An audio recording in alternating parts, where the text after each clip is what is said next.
உண்மை ஒளி. குழந்தைகளே, உண்மையான ஒளி எது என்பதை பற்றி இன்று அறிந்து கொள்ளப் போகிறோம். அறிந்து கொள்ள ஆவலாக உள்ளோம் ஐயா.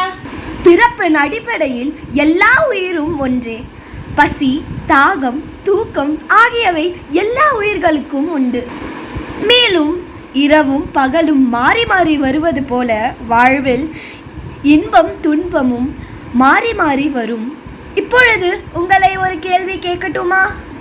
இருள் கலைந்து வெளிச்சம் வந்துவிட்டது என்பதை எந்த நேரத்தில் நீங்கள் அறிவீர்கள்? தொலைவில் இருக்கும் விலங்கு குதிரையா கழுதையா என்பதை அடையாளம் காணக்கூடிய நொடி வெளிச்சம் வந்து விட்டதை நான் அறிவேன் ஐயா. இல்லை, வேறு யாராவது கூறுங்கள் பார்ப்போம்.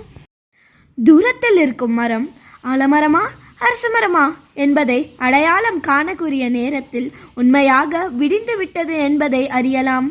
சரிதானா ஐயா? வேறு யாருக்காவது தெரியுமா?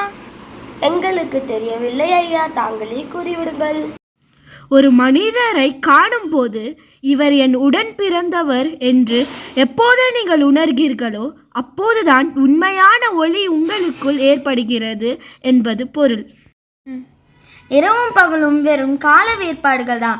உண்மையான ஒளி உள்ளத்தின் உள்ளே ஏற்பட வேண்டியது என்று நாங்கள் அறிந்து கொண்டோம் ஐயா. உங்களுக்குள் ஒளி இல்லை என்றால் உச்சி வெயில் கூட காரிருளே என்பதை புரிந்து கொள்கள். மீண்டும் நாளை சந்திப்போம்.